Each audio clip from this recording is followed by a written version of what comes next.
There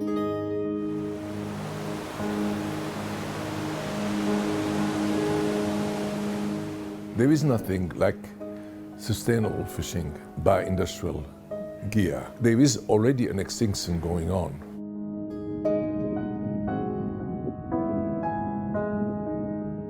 The time will come, and sooner than later, where the fishing industry will have to account for its emission.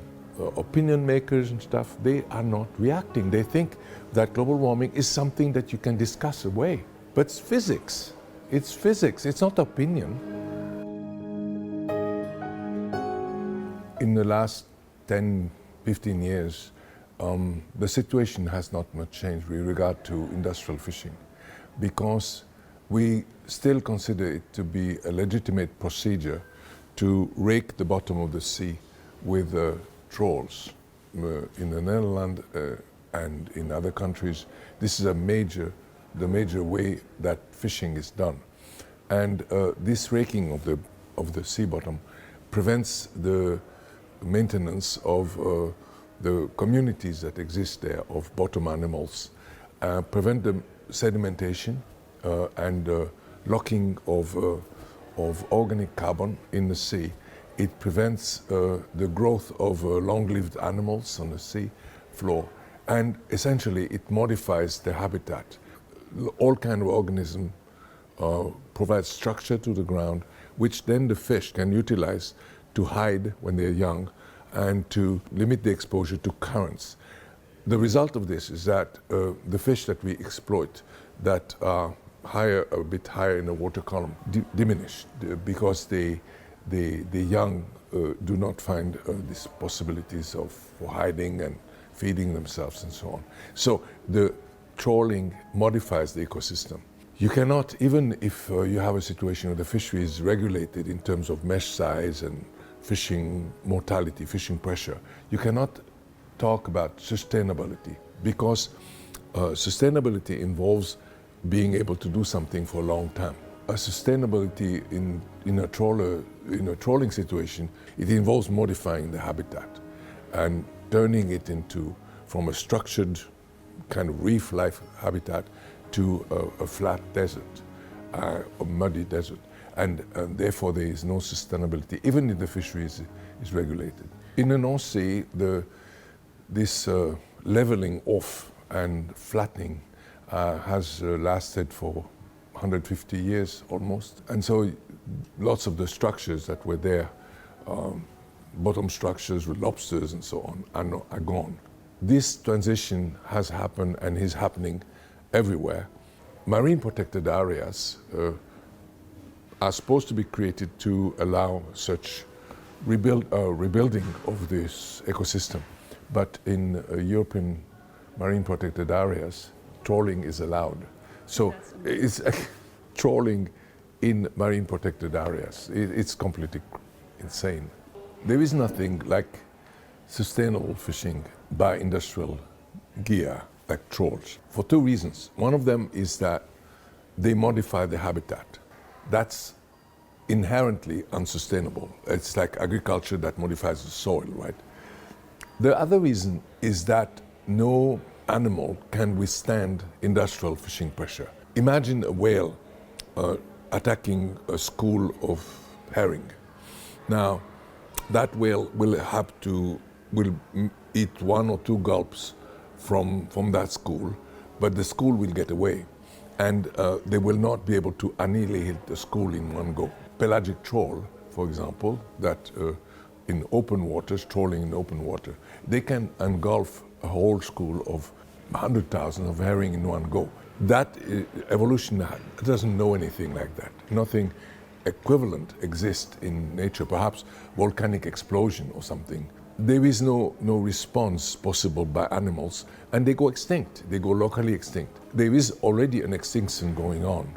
Sustainability is also a false concept. Presently, when people talk about sustainability, they have the present population in mind, but the present population are at depleted level. So sustainability is not the appropriate concept in the first place. The job would be to rebuild the population, not to sustain them at a low level. With regard to fisheries, the biggest problem we have is probably subsidies.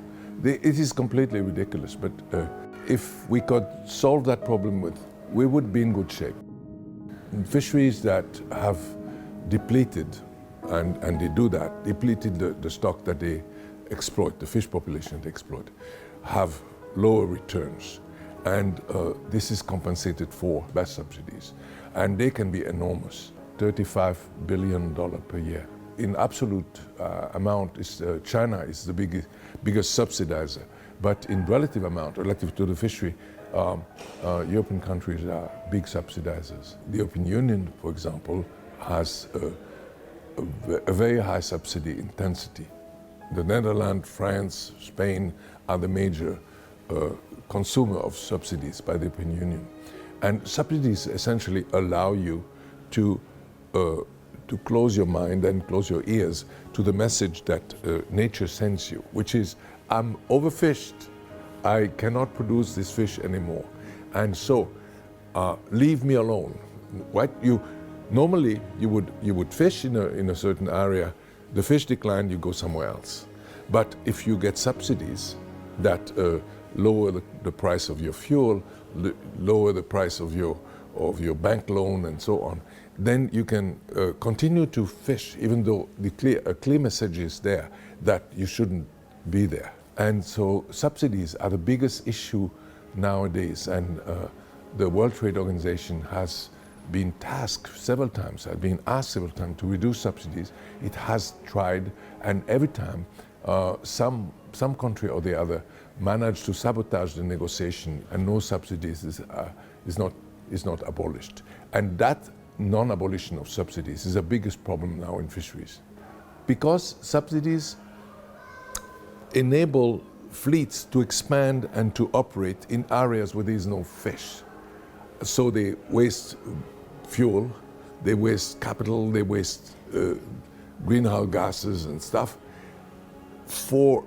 basically because they want to earn subsidies. So no subsidies, they would stay where there is fish, or they would not invest in fisheries. It is completely ridiculous. If we could solve that problem, we would be in good shape. I always thought that the notion that fish could not feel pain ridiculous. It contradicts the whole of biology. There is a notion that fish would have developed pain sensors called nociceptors, but do not experience pain. So that would be the first time in the history of biology that an organ system emerged that is not used by the animal that has it. So we have holes in the nose that we could breathe with, but we breathe with the mouth. So that is, we have legs, but actually we crawl on the ground. This is a statement like that. It's that stupid. It contradicts the whole of biology. An organ will never develop that has no use. Basically, they argue that because the brain of fish doesn't have the same structures, because you cannot locate the pain center in the brain of a fish, they would not feel pain. But birds have brains that are completely different from us, and yet they do things that we can understand. Like crows are very smart, ravens. So the brain doesn't have to have the same structure, internal structure, for it to function. And people can understand that fish are maybe sentient, and therefore we should not impose unneeded cruelty on them. People have realized that fish have to feel pain because they have receptors for pain like we do, and that they should not be made to suffer. Sport fishing is catching fish for fun, right? So it's like killing for fun. It should influence sport fishing and angling and inland fisheries far more. Industrial fishing is as justified or unjustified as the massive production of pork and chicken and so on for consumption. I'm aware of the fact that we will gradually move toward vegetarianism or eating more vegetable, and it's healthier anyway.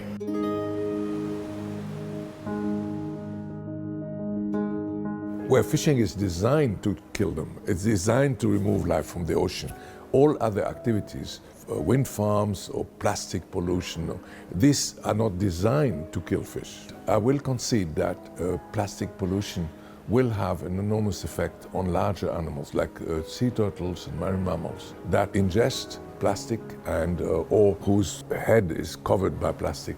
The trade of certain products, shark finning, the trade of wildlife can actually impact certain species. So animal agriculture is a big problem because of the effluent urine and there are certain areas, I think the Netherlands is one, that have whose soil cannot absorb any of that stuff. In France, it's in Brittany. It is so bad, the soil is soaked with pig urines, and it goes into the sea, and it has caused poisonous algal bloom.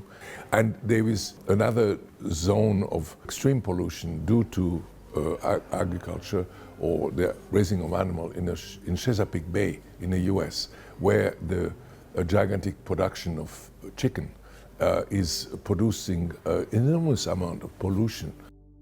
It goes along with the dead zones or the deoxygenation, the fact that there will be less oxygen in the water. Fertilizers that are applied on fields appeared in the runoff of rivers and stuff, and they fertilize the coastal areas. And this fertilization leads to algal bloom, and the algal blooms then die, the algae die, and they rot on the bottom of the sea and eat up all the bacteria eat up all the oxygen and create dead zones. And that is a major threat. The big rivers, especially in Mississippi, brings from the whole of the American Midwest this fertilizer and create dead zones. In Oregon, there is a dead zone every summer, the Baltic Sea, of the Gulf of Mexico. And they are spreading. And they are spreading, there's about 500 of them in the world, and they are getting bigger, and they were seasonal, but they are lasting longer, and when they become permanent, then that is bad. When dead zones are then combined with heat waves, then you have a combination from hell. People are not prepared. And this is only going to increase. It's not going to decrease. We can see our politicians, our opinion makers and stuff, they are not reacting. They think that global warming is something that you can discuss away. But it's physics. It's physics. It's not opinion. The ocean, there is sea level rise, a big problem. There is also more immediate worries. Ice melting in Greenland is preventing the sinking of cold, highly saline water north of Iceland. And that is a part of the global ocean circulation. And if you stop the sinking of this water, then the whole circulation of the ocean is stopped. It means that the ocean are not oxygenated anymore. Each ocean zone, one after the other, and in a sense close up, no oxygen. All the animals die. The immediate effect of this would be that Europe would be colder. The climate would be a complete mess. The biggest problem we have is a continued production of greenhouse gases, and it has immense effect on the ocean. Nobody has dealt with fisheries, and they produce 1% to 2% of global emission in the world. So it's crazy, it's big. The time will come, and sooner than later, where the fishing industry will have to account for its emission. If we don't take this seriously, what is coming to us, and if we keep on arguing about fossil fuel burning and increasing the emission, because that's what we do right now, we're going to run into a big catastrophe. The most important things that we can do is redirect investments that are now still going into the fossil fuel industry. Investment and subsidies need to be shifted from fossil fuel to renewables. The world leaders will do things only if we push them. Our job is as citizens, and if we live in a democracy, is to push our leaders to do the right thing. A good part of our leaders believe that we don't need nature, that it is a luxury. So they have to be pushed. Don't vote for a climate denialist, because these are the worst. They are pushing us into a catastrophe. We are invasive species, and we can wipe out all the animals around us. And we have begun to do so. I would like to see the world that we have maintained for the people who live in it. Our children and grandchildren will live in a world that has less and less animals. And this is an impoverished world. That we shouldn't have an impoverished world. We should have as much possible of the bounty that the earth has given us.